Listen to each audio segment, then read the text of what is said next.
Okay.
Aquaba, welcome. Hello. Happy Sunday.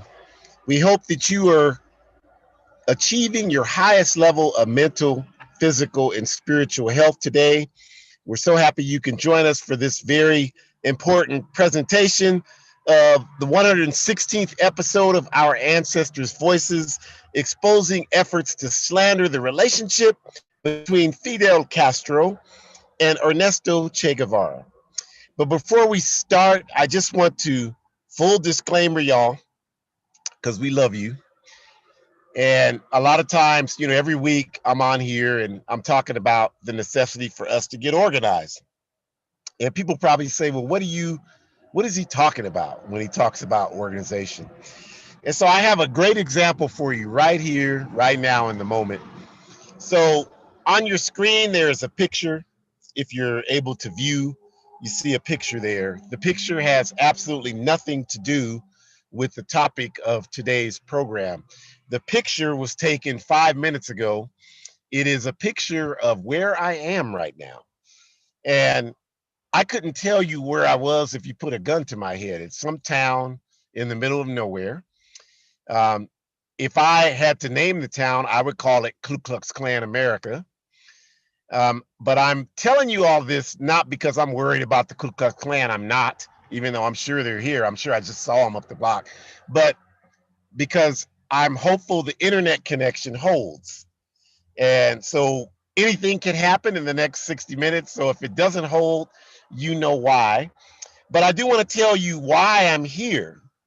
And the reason why I'm here is because I've spent the weekend after this backward fascist government declared overturned the Roe versus Wade decision, determining Friday that women and marginalized gender people have no right to determine what happens with their body.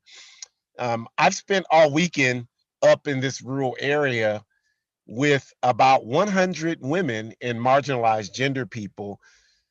Saturday, training them on self-defense because they want to do protest events against the ruling. They want to organize, and they live in communities where that's dangerous. Communities like the one I'm sitting in right now. And so we spent all day, and I trained all of these diverse women, African women, European women, Asian women, indigenous women, marginalized genders, young women, older women, all of them. And then yesterday there was a rally in what they call the city hall of where I was. And there were Proud Boys that were milling around. And so, but we weren't concerned because everybody was trained in what to do.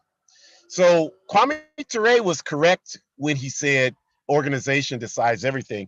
And the last thing, I don't want to take up a lot of our time on this, but the last thing I want to say, because you might ask, well, why would you go up there and do that? Because when I talk about organizing, you all, I'm talking about building a worldwide mass movement. And when I talk about how we have to be approach this work with humility and not with ego, I can tell you right now, like, this is the work that you, if you're a man and you consider yourself an accomplice to justice and against patriarchy, this is the kind of stuff you have to be willing to do.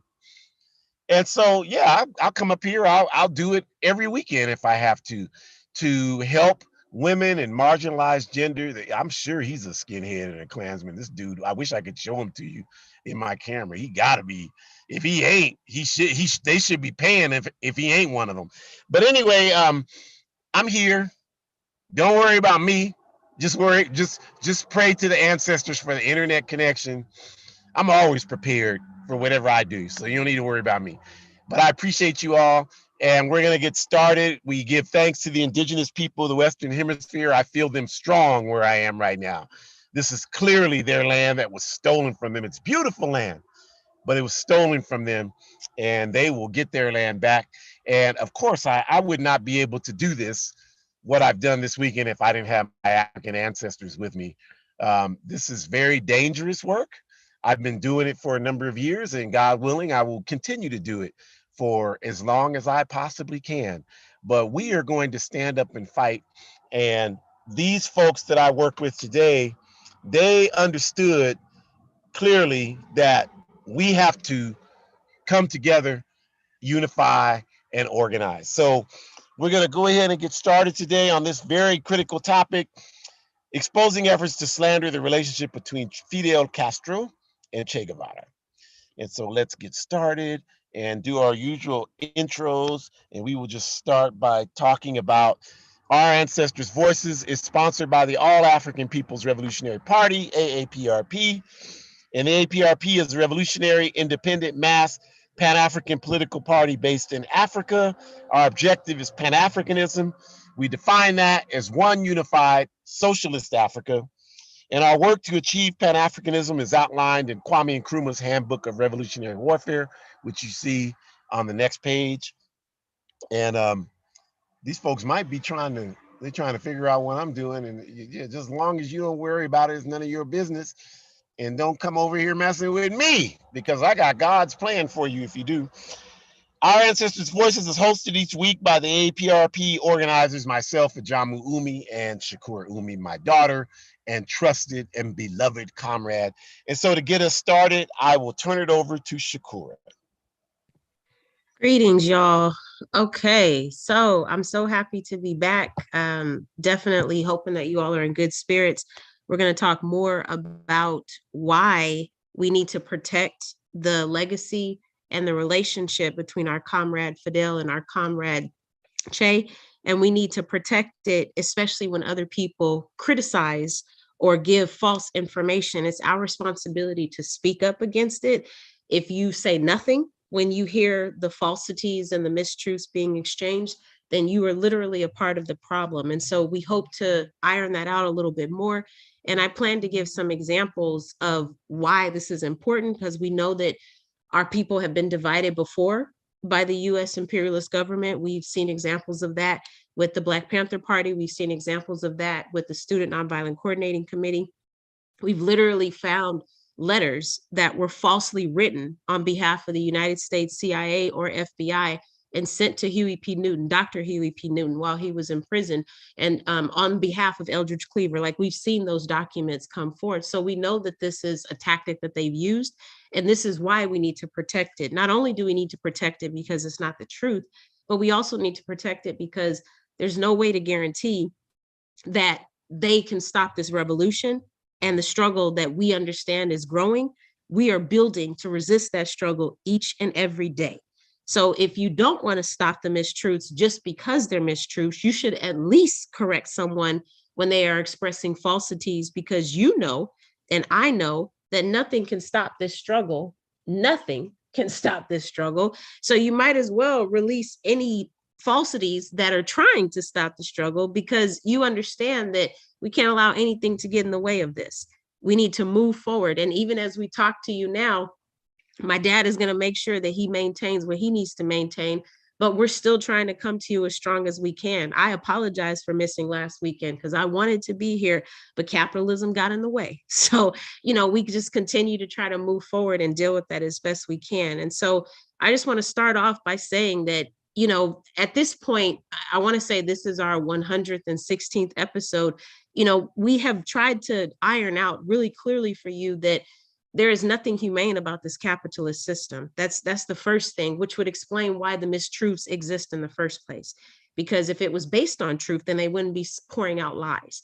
So we have to understand that this system literally focuses all its energy on maintaining private entities to make money, which means if you're not affiliated with that private entity, whether it's Shell, whether it's Roebuck, Syrian Roebuck, whether it's a Rockefeller, whatever the family is, if you have access to exploit the diamonds that are found in Africa, like however you're connected to that, if you are not identifying with the private entity or corporation, then that means you're not relevant to them, which means you don't matter. You don't have value, because you cannot protect the capitalist system if you don't have a vested stake in it. And if you do have a vested stake in it, like Trump, for example, you're still a pawn on the chessboard, because as soon as something goes down, the objective overall is to protect the private means from ensuring that they make money. So even if you try to do that and you still get got along the way, they will find a replacement for you and they will keep going. They will keep going because that's the overall objective. So if you understand that that's the objective of capitalism, is to continue making money and private entities will continue to make that money, then we can't ask this same system to be humane, which is why we should not be surprised that Roe versus Wade was overturned, because that would imply that this is a humane system. And we just ironed out in 115 episodes that it was not. So we're not surprised that that happened. We're not surprised that non-male people don't have power in the society. We are not surprised by that. We know that. We are already clear about that. We're not surprised that this overturn is going to impact non-male people of color more than the non-male non-people of color. We are not surprised by any of that. We are ready. The reproductive justice warriors that I work with, we are ready. We understand what needs to be done. And we appreciate capitalism for reminding us that we do not matter. We appreciate that. Glad that that's very clear. I was never confused, but now I'm very much aware that I was never confused to begin with. So we must understand that. That also means that if we know that the system is dehumanizing and devaluing people, then that also means that we understand that when our folks go through traumatic experiences, be it car accidents, be it where they have accidents at their job and have to file workman's comp. I have relatives that work in elementary schools where children are putting their hands on my relatives and pushing them down. We all have experienced car accidents, and some of us may have experienced some very fatal ones recently that has really impacted our outlook on life. I also talked to comrades who were experiencing a motor vehicle accidents where they were not even driving behind a wheel and something happened. So we understand that, yes, we give thanks that we were able to walk away from those extremely terrible and traumatic experiences. But unfortunately, under capitalism, the trauma is still going to continue. And yes, we are so glad that we were able to walk away, and we get to acknowledge that now we get to play the game of dealing with this system that already doesn't value us. It's really, really strategic in how they encourage you to invest in insurance, for example, but you still get penalized when you need that insurance to back you up. Like, I'm just blown away every single time when I engage in those conversations. And that's what I find myself doing. And so it's just been really appalling to me to think about that.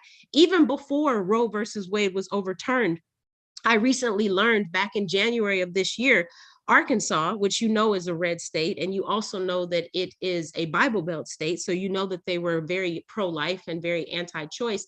But even before Roe versus Wade was overturned, did you know that if you were raped in Arkansas, because we know Arkansas is a trigger state, if you were raped in Arkansas and wanted to abort, do you know that before Roe versus Wade was overturned, you had to seek the rapist permission for you to abort the product of being raped? Are you all hearing me right now? Let me repeat that. Before Roe versus Wade was overturned, in the state of Arkansas, if you were victimized of being raped, if you wanted to abort, you needed to find the piece of you know what that did that to you and ask that piece of you know what, is it okay if I get rid of evidence that you violated me? Is anybody hearing me right now? That is the system that we live in. Okay, that is the system that we live in. So now that Roe versus Wade has been overturned, Arkansas doesn't have to acknowledge the fact that it was a crappy state to begin with, asking victimized people to deal with nonsense like that. Now they just get to fall into line with the other crappy states, and that's just what it's going to be. But I highlight that on purpose for you to help you understand. I didn't just do the research because of Friday's decision. I am a reproductive justice warrior. That is what I do. And so in doing that research, I was appalled, which I shouldn't have been, but I was, because you can't get lower than that. I mean, you cannot get lower than that. So we have to remember that. And remember what that means for these trigger states now. Remember how much power they now have. Because again, it's all about protecting private entities and making money. So these pediatric pharmacies that are not benefiting from making money off of your children, because those that abort don't have children that need medicine, like they have stake in this. They have stake in this. Pediatricians maybe have less stake because they have less potential clientele and less potential patients that they can see. Everybody has stake in this. The insurance companies that pay for these procedures that happen to pediatric care populations, they have stake in these decisions. So we got to remember how the money is circulating, how the money is flowing, where the money is going, and why the money is always going to matter more than you taking breath and me taking breath. If as long as you remember that, nothing else will be a problem. I guarantee you, nothing else will be a problem. I used to date this comrade back in the day, and he asked me one day, he said, so why is this happening? And I said, because of capitalism. And he laughed and he said, okay, but then why is this happening? And the two questions were mutually exclusive. And I said, well, that's also related to capitalism. And then I gave him the breakdown, and he was like, so basically everything is tied to capitalism at some point in the day. And I said, you're absolutely right. As long as you understand that, then we're okay. As long as you understand that, then we're okay. I needed a rental car. Do you all know that I had to take 3 Ubers to get to one rental car location? Why, you might ask?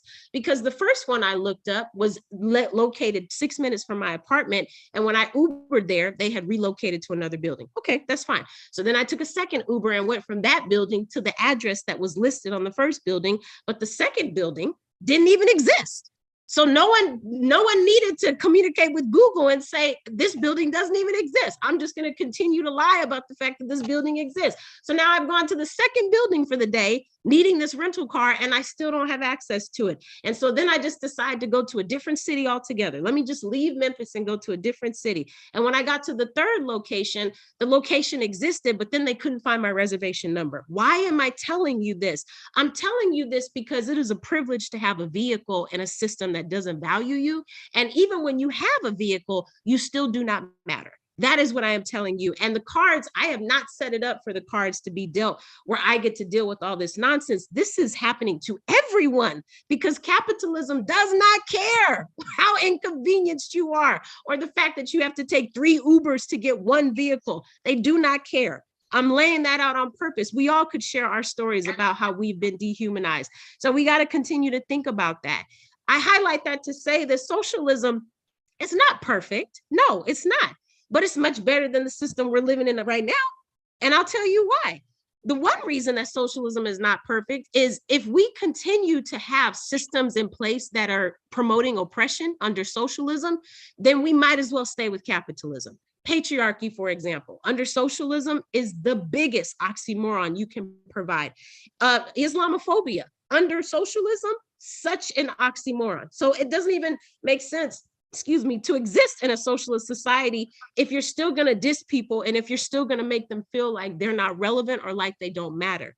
The whole reason we're getting rid of capitalism is we're trying a new approach to actually treat people not only with humanity and with respect, but to ask them to equally contribute in whatever skill set they have so that the society can run itself from a humane and person-centered standpoint. Not from a government-centered standpoint, because then we're not any different from what we're currently doing.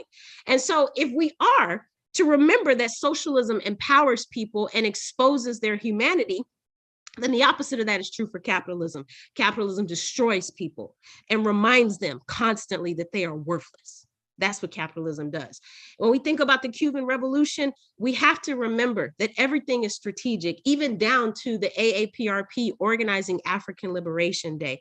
And you might ask yourself, why are you talking about Cuba's revolution, but then you shift to ALD? I'll tell you, my friends, African Liberation Day is a huge event that happens every year, annually.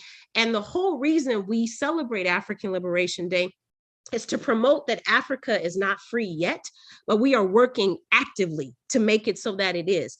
We highlight different relationships, we call them sibling organizations, that we have with other organizations around the world. And I don't just mean African ones. Yes, of course, we have African sibling organization speakers that come to ALD and speak on behalf of those organizations, but we also have Cuban organizers who are speaking at our events.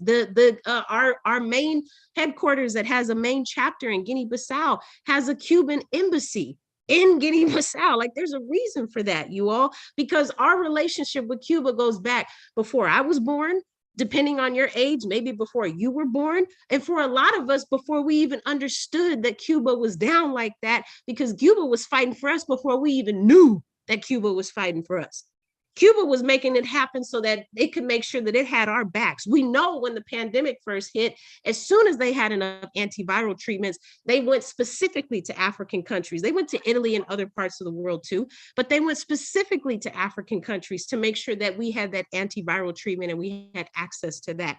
We also continue to highlight that Cuba has not only made it so that they can look out for us, but they have continued to show bravery and courage in terms of having our back, showing up with us to fight off colonizers, showing up with us to fight off neo-colonizers. This is where we are, you all, and this is how we know that we need to continue to protect the relationship, because we know the true history of, or her history or their history of what Cuba has done for African folks. And we also understand what we need to continue to do for Cuba, which part of that is speaking up against mistruths. Next slide, please.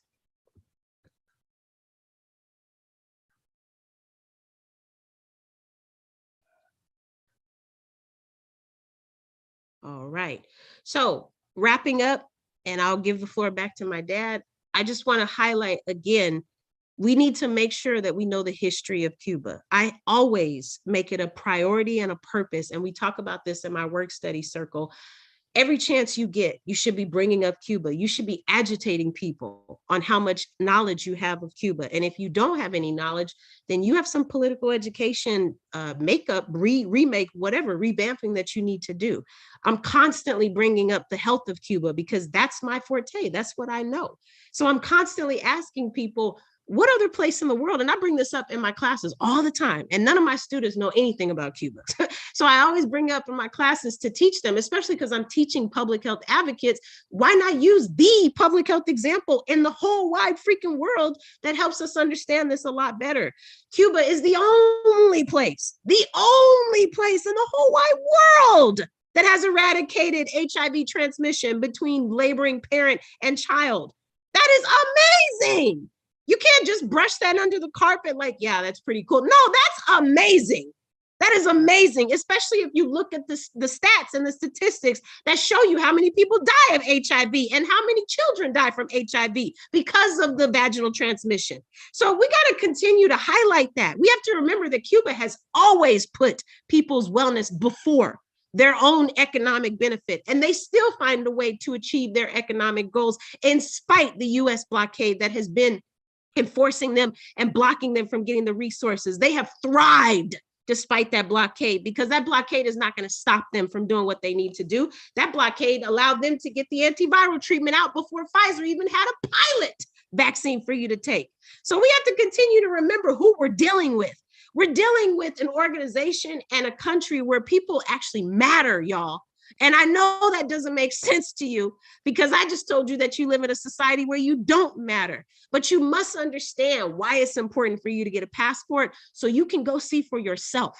My graduation gift to myself is I am taking myself to Cuba as soon as I finish this stupid degree. I am going to Cuba because I need to see for myself how much love of public health is there and how much people actually care about one another.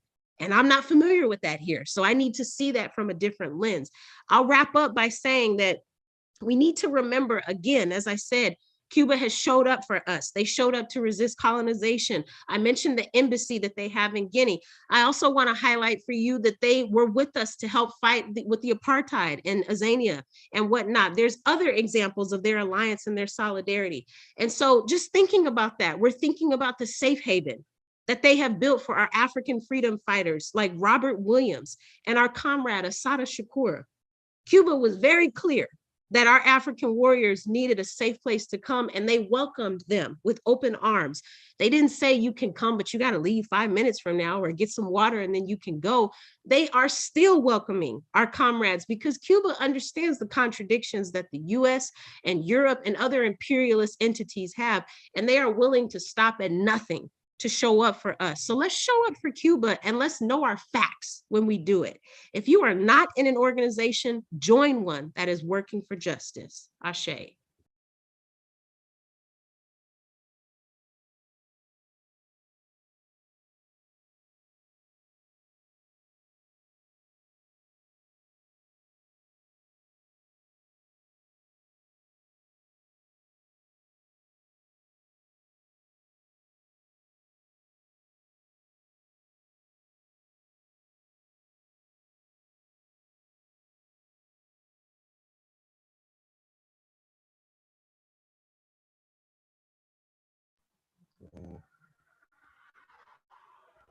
Can't unmute myself.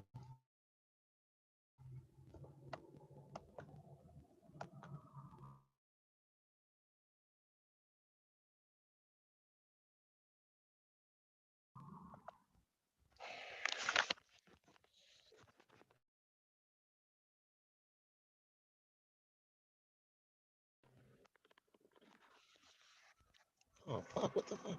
Hello. Sorry. I hope you're there. We can hear you, but it Shakur, is can you hear going me? in and out.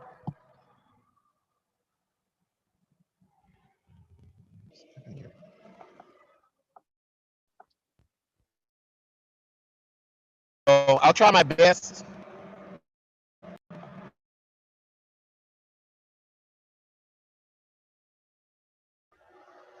I'll try my best. I don't know why this is happening all of a sudden. But I mentioned if you came late that I am in the middle of nowhere in Clanville, USA, because I spent the weekend training about 100 young women and marginalized gender people on how to organize around these issues that are happening that are attacking women's rights. And so I'm stuck in this town right now, and y'all just don't know how much we love doing this work because it's 95 degrees. I don't have my air conditioning on because you wouldn't be able to hear me, even if you can hear me now. I don't know, but I want to just underscore what Shakura said, and just bear with the technical issues because I don't know. There's a Klansman passing by, so I could ask him how the internet is here, but I don't know. I mean, I've seen like 3 of them. You tell me if they have a big swastika tattooed on their chest, would that probably qualify them as a neo-Nazi or a Klansman? I would say yes, and that's what that guy that just passed had. So I'm sure that's what he is. But I don't know if he knows about the internet or not. But anyway, Shakura talked about Cuba's efforts on healthcare. And one thing I want to add on to what she said is that in Cuba today, women are not worried about their ability to get abortions. It's a part of their constitution. Women can get contraceptives as many as they want and need free of charge. They can get abortions free of charge. It is not an issue. But yet, so many of you believe that you're free and they're not free. I mean, that's very insane to me. But that's why what Shakur said is true. People have to get educated. And this topic today, talking about the CIA efforts to destroy Fidel and Che and their revolutionary legacy, is critical to that because, am I coming through all right, Shakur? Yes, I can hear you. Okay, it's critical to that because part of this government's efforts to destabilize the Cuban Revolution is to get you to believe that it's a bad situation for the people in Cuba. And so if you don't support it, then whatever actions this government wants to move on against the Cuban Revolution, they can do that with your endorsement. And one of the primary ways in which they're facilitating that propaganda is this propaganda against Fidel Castro and Che Guevara, who are clearly 2 of the foremost leaders of the Cuban Revolution. If you discredit them, you discredit the Cuban Revolution. So that's why we wanted to have this topic to talk about it. And I'll first start, for some reason, my computer is freezing. So we're not going to let that stop us. We're going to keep moving forward. But one of the things is, we've had 100 years of anti-communist propaganda. And that propaganda has influenced your thinking, whether you know it or not. One of the things that they've told you is that if you live in a country that does not have more than one political party, then your rights are being repressed. And Cuba and socialist societies typically have one political party, the governing party. And I think there's so much confusion about this, right? Because here in this capitalist country, for example, sure, you have multiple political parties, but I would argue they're really the same political party. I call it the Republican Party or the Republican Party. They're the same. They stand for the same thing. I mean, look what happened. The Republican Party overturned Roe v. Wade. And what did Biden do yesterday? He got on there, I'm not going to do anything to expand the Supreme Court. If there was a difference in that, he basically reaffirmed what they did when he said that. So if there was really a difference in the party, of course, those things wouldn't happen. But you have here in this society a capitalist party, and the Democratic Party and Republican Party are capitalist parties. And I understand there are other parties that try to do something, but the reality is that if you don't have big money in this capitalist society, you're not going to be able to influence the national electoral scene. So all these other parties, like the Green Party, the Peace and Freedom Party, they're wonderful organizations, but they will never be able to challenge the hegemony of the Democratic and Republican Party because they won't have the multi-millions of dollars to do that. And you have to have that to compete successfully in this system. And the fact that you have to have that to do that negates any serious conversation about this being a democracy. Now, transitioning to Cuba. Cuba has a communist party. That's the only political party in the country. That is a fact. But the Communist Party in Cuba is not the entity that makes all of their policy decisions. They have a National Assembly, which is the equivalent. You have a House of Representatives and a Senate here. They have one legislature called the National Assembly. And to run for the National Assembly, it is illegal for you to invest any money in your campaign. You pay the equivalent of $5 US entrance fee, and then from there you just have to organize and get votes on your own. You can't spend, you can't have more money than someone else and use that to get elected. So because they have that system in place, and I can explain it to you in great detail, we just don't have time. That's a whole different topic because I've studied it extensively. I've gone to Cuba and studied it there. But what I'm saying to you is that their National Assembly system is set up so that a garbage worker who gets elected to the National Assembly has a vote in the National Assembly, and that garbage worker's vote is the equivalent of Fidel Castro's vote or Che Guevara's vote when they were in there. Their vote is no more powerful than that garbage collector vote. And if you study the history of the Cuban National Assembly, there have been countless decisions. I could laundry list them to you, where when Fidel was living, when Raul was there, when Che Guevara was living, things they wanted to do that they voted for that the majority of the Communist Party members in the National Assembly, because you have to understand, everybody in the Cuban Communist Party is not in the National Assembly, and everybody obviously in the National Assembly is not in the Communist Party. There are 11 million people in Cuba, and about 1 million people are in the Communist Party. The National Assembly is several hundred seats. So you have to understand the structure. And again, we can explain, maybe we'll do a program on that. We can explain those things to you. But my point is that many times Fidel didn't get what he wanted. So the notion that they keep telling you that Fidel made all the decisions and he's the dictator, and that's the only people that believe that are people that don't study anything. It is absolutely not true.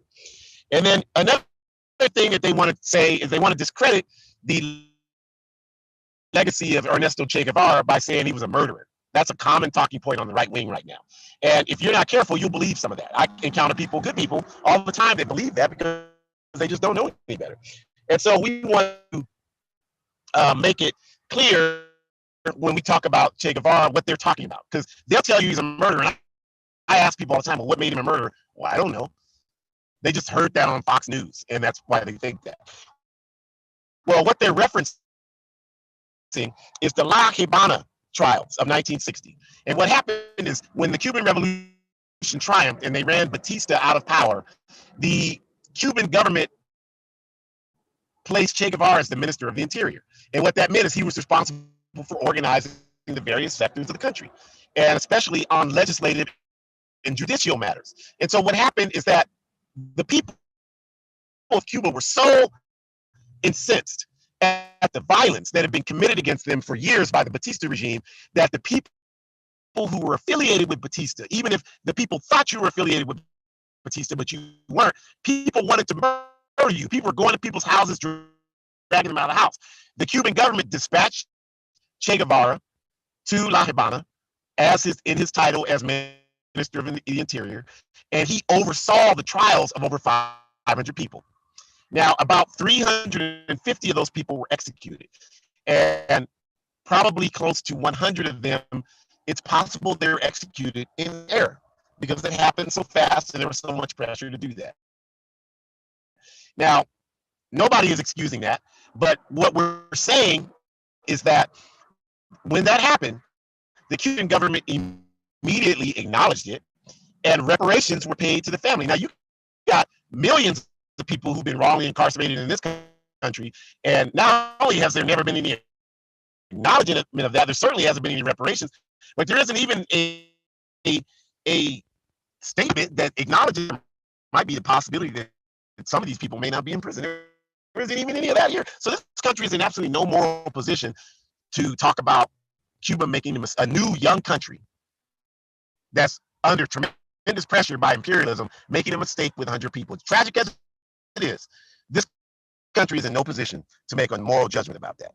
And then attempting to use Fidel Castro's family. Now, Fidel Castro was not a person who was, someone who got married and was in long relationships in that regard.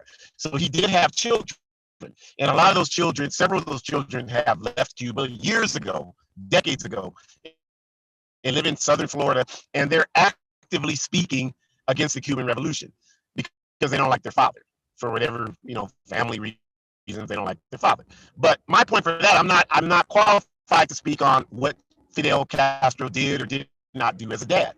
But what I can say is that I know from doing this work that I'm not unsophisticated enough to base my analysis on a political system on what relatives have to say about people who fought to achieve that system. I can't base my analysis on that. Like, my sister is my sister. We love each other. She has no understanding of my political work. If you went to ask her right now, she probably couldn't tell you the name of the organization I belong to. She certainly couldn't tell you what our objectives are, what my work is. She has no idea what I've been doing this weekend. She doesn't care what I've been doing this weekend. So you can't, my point is that you have to understand, just because somebody's relative says something does not give credibility to their testimony. That's the point I'm making. We have to engage in study and science to do that. And the overall imperialist propaganda against the Cuban Revolution is constant. They have constant mechanisms, whereas you have no mechanism to understand what's happening in Cuba beamed at you. You have nothing coming at you 24/7, 365, telling you what's happening in Cuba. The Cuban people have monsterish propaganda coming at them, denouncing their revolution. They have Radio Free Havana, the U.S. News Information Society, all of the reactionary propaganda from the Cuban American National Foundation, etc., Radio Marti. They have all this reactionary propaganda, and still, after 62 years of that, the Cuban people stand behind their revolution. There's no way you can argue that they're not behind their revolution, because their revolution is opposed by the most powerful entity on the planet Earth, only 90 miles away from them. So if the majority of people in Cuba did not support their revolution, there's no way it would have lasted 62 years. And you'd have to be a fool to not understand that. So 60 plus years of the economic blockade, we talked about that a lot. Shakur mentioned it. It's an effort to basically starve the Cuban Revolution. 62 years it hasn't worked, and it won't work. And like Shakur said, the creativity that the people of Cuba are able to practice under their socialist system has allowed them to strive. All the gains that they've made, eradicating illiteracy, eradicating cervical cancer, eradicating HIV, creating 4 anti-COVID vaccines, having 100% of their people vaccinated against COVID, eliminating the COVID issue on their island, providing relief for 50 other countries. And here you have the most powerful country on earth, and they can't even provide a solution for the people that live in this country. And you're talking about this is a progressive country and Cuba is a dictatorship. So here's the origins of the slander against Fidel and Che. You have to understand the history of the Cold War. The Cold War speaks to after the great Bolshevik Revolution in Russia in 1917 and the creation of the Soviet Union. there began this Cold War, and it was the so-called First World, which was the capitalist world, against the so-called socialist bloc countries led by the Soviet Union, which was the Second World. And then in 1955, Mao Zedong coined the word the Third World. That's where that term comes from, which was people of color in the world. That's what that was meant. But the Cold War was the first world, the capitalist world, against the socialist world. And part of that was after the Chinese Revolution in 1949, there emerged a conflict between the Soviet Union and China. And that conflict existed for decades. It still exists in many ways, even though Russia, the Soviet Union is no longer the Soviet Union, it's, Russia, but they still have some animosity and issues because of this Cold War conflict. They used to call it the Slino-Soviet conflict. And the roots of that conflict is that the two countries had different points of view about how socialism could be achieved. Shakur, am I still coming through all right? Yes, loud and clear. Cool. So they had different points of view about how socialism could be achieved. The Chinese had a more radical outlook. They wanted to actively support revolutionary war against capitalists. The Soviet Union had a much more conservative approach. And Cuba was caught in the middle of that. They were receiving a large amount of their aid from the Soviet Union. And Che Guevara, on the other hand, was very active in wanting to implement revolution all throughout so-called Latin America, all throughout Central and South America. That was what he wanted to do. And the Soviet Union had absolutely no interest in doing that. And they wanted to come to some kind of agreement with the United Snakes. And Che Guevara didn't want to do that. And it got to the point where after Che Guevara gave his historic 1, 2, 3 Vietnam speech at the United Nations in New York in 1964, the Soviet Union told Fidel Castro, this guy has got to go. We are not going to give you aid if you keep this guy there. He has got to go. Because Che was advocating that we need to create several Vietnams against U.S. imperialism, not just one Vietnam War, but several. And that's why they were like, he's got to go. And Che Guevara went to Fidel Castro. This is well documented. Well documented. If you take 5 minutes to study the issue, well documented. And he said, I should leave because what I'm doing here right now is not helping the Cuban Revolution. Fidel Castro, that not only was his homeboy, that was his comrade. And he told them to hell with the Soviet Union. We'll figure that out. You don't have to leave. This is your country. Che Guevara was born in Argentina, but he had helped to win the victory for the Cuban Revolution. And the people in Cuba still to this day consider him one of their own. And so Fidel said, you don't have to leave. You can stay here. There is monumental proof to that. I will put my life. I know that this happened. And Che said, no, I want to create these revolutionary wars in Latin America anyway. So I just want to do that. And Fidel Castro begged him not to, because Fidel correctly didn't believe that the correct conditions existed for armed revolutionary struggle in South America. But Che wanted to do that. So Che went undercover, he went under disguise. And if you know the story, he gave Fidel his letter announcing that he was leaving Cuba forever. And he went undercover and he went into Bolivia in 1966. Now, the CIA, Criminals in Action, or Central Intelligence Agency, their propaganda is that Fidel Castro set up Che Guevara to be murdered in Bolivia because of this Sino-Soviet split, and that the Soviets had ordered Fidel to have Che eliminated. That's what the CIA would have you believe, and a lot of people believe that. I'm going to tell you what actually happened. What actually happened is that Che went to Bolivia and started a mission. And what he wanted to do, he had total support from Fidel Castro in the Cuban Revolution. In fact, he took about 30 Cubans to Bolivia to fight in Bolivia. Nothing like that could have happened without the support of the Cuban government. Clearly that couldn't have happened without the support of the Cuban government. All of the weapons that they had came from the Cuban Revolution. All the supplies they had came from the Cuban Revolution. And the reason why we know this is true is because the first thing that Che did was try to seek out support from the Bolivian Communist Party, who at that time was led by a man named Mario Monjo. Mario Monjo. And Mario Monjo had a huge ego. And he told Che Guevara, we will give you our full support, but only if I can lead the guerrilla insurrection in Bolivia, because I'm Bolivian. So this man was chauvinistic and egotistical. He had as much experience with guerrilla warfare as you do, but he felt like because he was there, he should have the upper hand of leading the guerrilla warfare effort, even though Che Guevara had fought guerrilla war in the Congo and Central Africa and in the Cuban Revolution before that. But that didn't mean anything to this guy. So because Che said that doesn't make sense, and he told him, I'll lead it from behind, I'll do whatever you want, but you need to work with me on this. The guy said, well, we're not going to give you your support. So Fidel gave Che every effort to salvage his mission. And when it was clear that it was not going to work, he begged Che to come back to Cuba, and Che refused. There's clear evidence of that, including evidence by the one Cuban survivor of the Bolivian mission, Harry Pombo Villegas, who I met in person when I went to Cuba.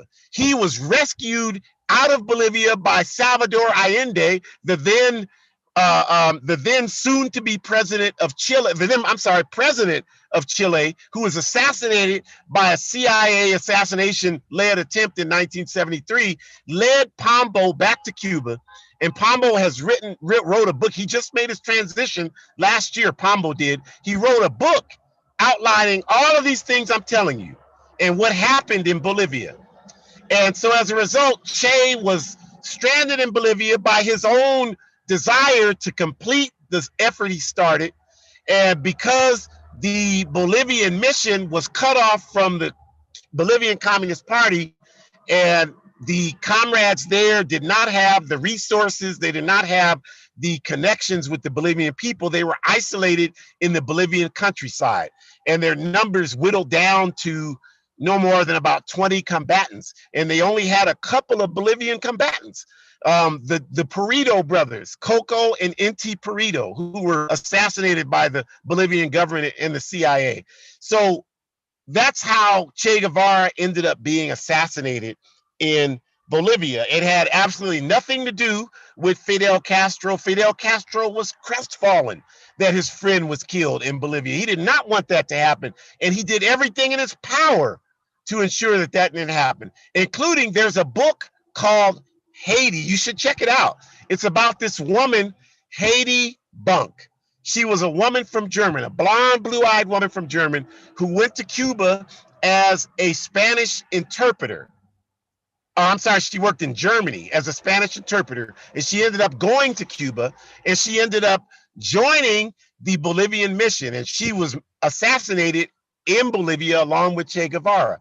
And she went to Cuba against the wishes of Fidel. Okay, he wanted to advise her not to go, and she went, and all these people went. But my point is that all of this is well documented. The French writer Regis Debray wrote about it in several editions. Che Guevara wrote about it in his diary. I just mentioned Harry Villegas Pombo wrote about it. There's a book about Heidi Bunk, Tamara Heidi Bunk, called Heidi. You can read about it. I've read all of that. That's why I know what I'm talking about, you all. And I've gone there and studied it. That's why I know what I'm talking about. I'm not depending on Fox News, CIA, NBC, or none of those nonsense entities to get my information. I know what happened. I know that these lies are efforts to turn you against the Cuban Revolution by turning you against its leaders. That's what this is all about. And so that's why we're talking about it today. And imperialism's attack on Che to use Che Guevara's death, because one thing imperialism always does, because Fidel Castro just died in 2016, right? So from about 1990 until 2016, they used this lie. And a lot of people believe it, because I've talked to a number of people who believe this. And so one of imperialism's tricks is to use a dead iconic leader to discredit a living leader, to use a dead iconic leader to discredit a living leader. They did it with Kwame Nkrumah. They tried to use Kwame Nkrumah to discredit Sekou Touré. Sekou Touré lived longer in Guinea. They tried to use Kwame Nkrumah's death to discredit Sekou Touré. They tried to use Malcolm X's death to discredit Elijah Muhammad, the leader of the Nation of Islam. If you know the history of that, you know that's what they did. They always try to use someone deceased to discredit someone living. And they tried to use Che Guevara's death because Che Guevara is a national hero in Cuba today. He is. Doesn't matter what you know about him or don't know, he's a national hero in that country. When I was in Cuba, I was at a nightclub dancing, and the record was a hip-hop record in Spanish. I'll never forget this. And I didn't understand because they were rapping really fast, but at one point during the chorus, the guy rapping said, Che Guevara, and everybody, whoa, in the club. And every time he did that, whoa, and every time you mentioned I'd wear a Che Guevara shirt, everybody, hey, Ron, you got Che Guevara. He's the man in Cuba to this day. So the best way to discredit the revolution is to try to discredit Fidel, to use Che to try to discredit Fidel Castro. And that's what they've done. And behind this strategy is to, again, get you to think that the Cuban Revolution cannot be legitimate because its leaders are corrupt. If you think Che is a murderer and then Fidel Castro had a murderer killed, then you, oh, well, shit, that's why, you know, them people, they're not doing anything good for people. And then if you think that, you won't look at all the things Shakur is talking about. You won't look at their healthcare strides. You won't look at the things I'm talking about. You won't look at how their political system really works compared to how CIA network tells you it works. You won't look at any of that. You won't know any of that. There's so many books that detail all of this, y'all. I mean, it's embarrassing that we know so little. There's so many books. There's so many books. The book by Helen Yaffe, Y-A-F-F-E. I don't even remember the name of the book, but you got it. We the Cuban People, I think is the title. It's a 500-page book. You got to read it. If you want to understand Cuba, the Cuban Revolution, you got to read that book.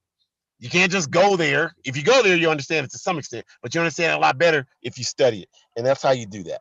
All right. And, you know, again, Assata Shakur is another example they're using CIA to discredit the Cuban Revolution. You haven't heard or seen of Assata Shakur in quite some time. And there are reasons for that. And if you understand what's happening in Cuba, you know the reasons for that. But what the CIA network wants to tell you is that the reason why you don't see Assata Shakur is that she criticized the Cuban Revolution, so now they have her under house arrest. That's the lie. And some of you, oh, yeah, well, the Cubans, they got Assata under house arrest. Why don't you put some bread in your mouth so thick that you can't even move your gums so we can at least stop hearing the nonsense spewing from your lips when you open your mouth to talk? That's such nonsense. The reason why you're not hearing from Assata Shakur, the reason why you heard from her before in Cuba is because she was an employee of the Cuban Institute of Friends. And the role of that organization is to educate people about the Cuban Revolution. So whenever delegations went to Cuba, like the one I went on, Assata Shakur met that delegation. That's how I met her and was able to hang out with her. The reason why people are not able to do that now is because this U.S. government put a $2 million bounty on Assata Shakur's head.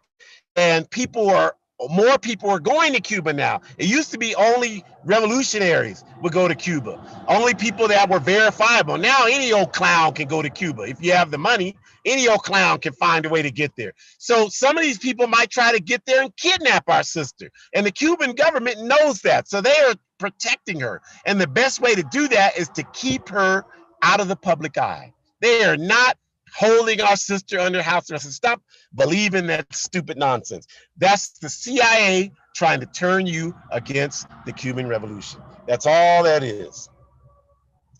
And so again, organization, political education, that's how you eradicate this ignorance and this lack of information and this individualized interpretation of history.